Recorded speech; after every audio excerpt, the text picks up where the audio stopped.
Hi, welcome to trending channel. இன்றைக்கி நம்ம சேனலில் என்ன ரெசிபி பார்க்க போகிறோம் அப்படின்னு உங்களுக்கு பார்க்கலே தெரிஞ்சிருக்கும். ஸோ இது வந்து புட்டு ரெசிபி. ஸோ புட்டு எப்படி செய்கிறதுன்னு வாங்க பார்க்கலாம். ஸோ நல்ல அழகான புட்டு எப்படி செய்கிறதுன்னு பார்க்கலாம். அதுக்கு முன்னாடி சேனலை சப்ஸ்கிரைப் பண்ணலாம், சப்ஸ்கிரைப் பண்ணிக்கோங்க. இப்போ ஒரு பவுல் எடுத்துக்கோங்க. அதில் நான் 2 கப் அளவுக்கு அரிசி மாவு சேர்த்துருக்கேன். ஸோ அரிசி மாவில் தான் நான் வந்து இன்றைக்கி புட்டு செய்ய போகிறேன். அதனால் 2 கப் அரிசி மாவு, கொஞ்சமாக சால்ட் சேர்த்துக்கோங்க. ரொம்ப சேர்த்துறாங்க, லைட்டாக பிஞ்சு காட்டிக்கோங்க. இது கூட நம்ம எல்லாத்தையும் நல்லா மிக்ஸ் பண்ணிக்கலாம். உப்பு வந்து எல்லா பக்கமும் ஸ்ப்ரெட் ஆகிற மாதிரி ஃபுல்லாக மிக்ஸ் பண்ணிக்கோங்க. உப்பு முடிஞ்சளவுக்கு ஒரு பிஞ்சு போட்டால் போதும், ரொம்ப அதிகமாக போட்டுறாதீங்க, உப்பு கறிக்க ஆரம்பிச்சிடும். ஸோ இப்போ என்ன பண்ண போகிறோம் அப்படின்னா, இதில் கொஞ்சமாக தண்ணி சேர்த்து இது வந்து நல்லா சாஃப்டாக இருக்கிற மாவு கொஞ்சம் அப்படியே கங்கங்க அப்படியே கொஞ்சம் சொரன்னு ஆக்குற மாதிரி அளவுக்கு ஆக்கி வச்சுக்கலாம். சூப்பர். இப்போ தண்ணி சேர்த்து அப்படியே ஃபுல்லாக அப்படி உதுத்தி விட்டீங்க அப்படின்னா புட்டு ரொம்ப ஈஸியாக வந்துடும். ஸோ பாருங்கள், இப்படி ஃபுல்லாக இது பண்ணிங்கன்னா நீங்கள் கையில் இப்படி பிடிச்சி அமுக்குனீங்கன்னா இந்த கொலக்கட்டை மாதிரி அப்படி வரும்.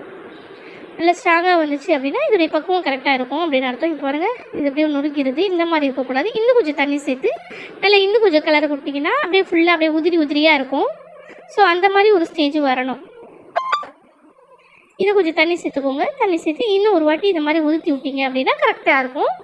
ஸோ ரொம்ப ஈஸியாக ஒரு 5 மினிட்ஸில் ரெடி பண்ணிடலாம். ஸோ இதை நீங்கள் கண்டிப்பாக ட்ரை பண்ணி பாருங்கள். பிகினர்ஸ் கண்டிப்பாக ட்ரை பண்ணி பாருங்கள், ரொம்ப ஈஸியாக இருக்கும். ஸோ காலை டிஃபனாக இது கூட நம்ம செய்யலாம். ஸோ எப்போவும் போல் இட்லி, தோசை, பூரி, பொங்கல் இப்படியே செஞ்சு போர் அடித்தவங்களுக்கு இந்த மாதிரி ஒரு இந்த மாதிரி ட்ரை பண்ணிங்கன்னா ஒரு தனி டேஸ்ட்டாகவும் இருக்கும், கொஞ்சம் டிஃப்ரெண்ட் ரெசிபியாகவும் இருக்கும். ஸோ பாருங்கள், இப்போ நான் பாருங்கள் கரெக்டாக பிடிக்க வந்துச்சு. இந்த மாதிரி ஸ்டேஜ் கரெக்டாக இருக்கும். ஸோ இப்போ இது என்ன பண்ண போகிறோம் அப்படின்னா, உங்கள் வீட்டில் இட்லி தட்டு இருந்தால் இட்லி தட்டு எடுத்துக்கோங்க. நான் வந்து இதுக்கு இடியாப்ப தட்டு எடுத்திருக்கேன். ஸோ அதை பாருங்கள், நம்ம நல்லா ஊற்றி விட்டாச்சு. இந்த ஸ்டேஜில் என்ன பண்ண போகிறோம் அப்படின்னா, இடியாப்ப தட்டில் வந்து நான் ஆயில் ஃபுல்லாக க்ரீஸ் பண்ணி வச்சுருக்கேன். ஸோ இப்போ வந்து நம்ம எடுத்து வச்சுருக்கிற அந்த அரிசி மாவு வந்து இதில் சேர்த்துக்கலாம். ஸோ எல்லாத்தையுமே சேர்த்து இதில் போட்டு வச்சிடலாம். உங்கள் வீட்டில் இட்லி தட்டு இருந்தால் இட்லி தட்டு எடுத்துக்கோங்க, இல்லை நார்மலாக என்ன இருக்கும். ஸோ நம்ம இதை வேக தான் வைக்க போகிறோம். ஒரு 5லேருந்து ஒரு 10 நிமிஷம் வேக வைக்கணும்.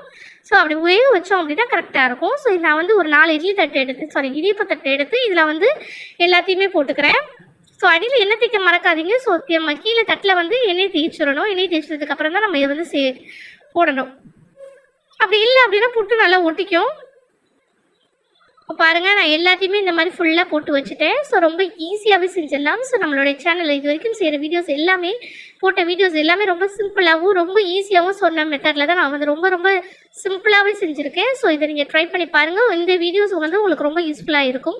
ஸோ மறக்காமல் என் சேனலை சப்ஸ்கிரைப் பண்ணனா சப்ஸ்கிரைப் பண்ணிக்கோங்க. இப்போ பாருங்கள், நான் எல்லாத்தையுமே போட்டு வச்சாச்சு. இப்போ நான் வந்து இடியாப்ப ஸ்டாண்டில் எல்லாத்தையும் ரீப்ளேஸ்மெண்ட் பண்ணுறேன் கரெக்டாக.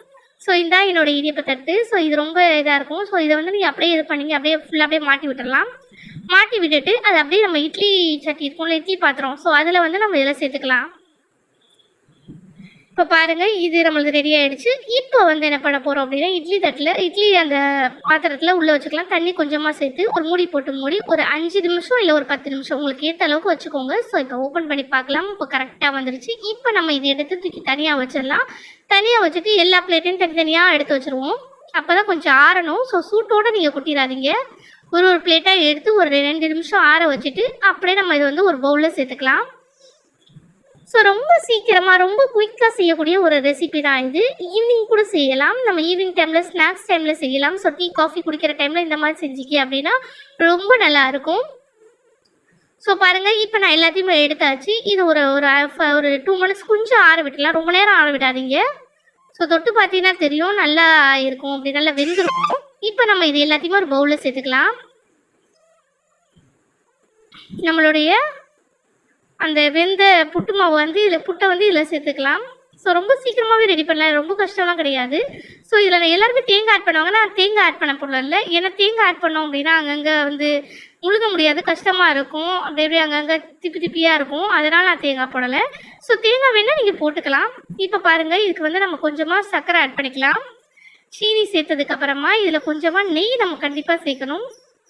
நெய் சேர்த்திங்கன்னா நல்லா வாசமாக இருக்கும். இப்போ இந்த மாதிரி ஒரு டம்ளர் எடுத்து வச்சுக்கோங்க. நம்ம டீ குடிக்கிற டம்ளர் இருக்கும்ல, அந்த டம்ளர் எடுத்து வச்சு இதில் அப்படியே ஃபுல்லாக போட்டு அமுக்கக்கூடாது. ஜஸ்ட் இப்படி போட்டு லேஸாக அப்படி ப்ரெஸ் கொடுத்தீங்கன்னா போதும். ஸோ இதை வந்து நான் ஒரு இதில் வந்து கவுத்தி காட்டுறேன் பாருங்கள். ஸோ நம்மளோட ஈஸியான டேஸ்டான புட்டு ரெசிபி ரொம்ப ஈஸியாக ரெடி ஆகிடுச்சு. இப்போ பாருங்கள், இதை நான் ஓப்பன் பண்ணி காட்டுறேன் எப்படி இருக்குது சொல்லி. ஸோ இந்த ரெசிபி உங்களுக்கு எல்லாருக்குமே ரொம்ப பிடிக்கும்னு நினைக்கிறேன். ஸோ மறக்காமல் இந்த ரெசிபி உங்களுக்கு பிடிச்சிருந்துச்சுன்னா கீழே உள்ள லைக் பட்டன் இருக்குது, ஸோ ப்ரெஸ் பண்ண மறக்காதீங்க.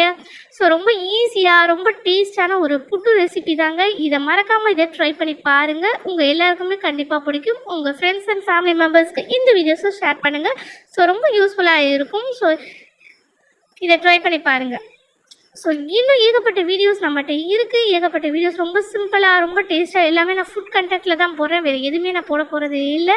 ஸோ அதனால் ஃபுட் கண்டென்ட்டில் போடுறதுனால உங்களுக்கு என்னென்ன ரெசிபி வேணுமோ சொல்லி கமெண்ட் பாக்ஸில் கமெண்ட் பண்ணுங்கள். கண்டிப்பாக ரொம்ப சிம்பிளாக செய்கிற மாதிரி நான் போடுறேன். ஸோ தேங்க்ஸ் ஃபார் வாட்சிங்.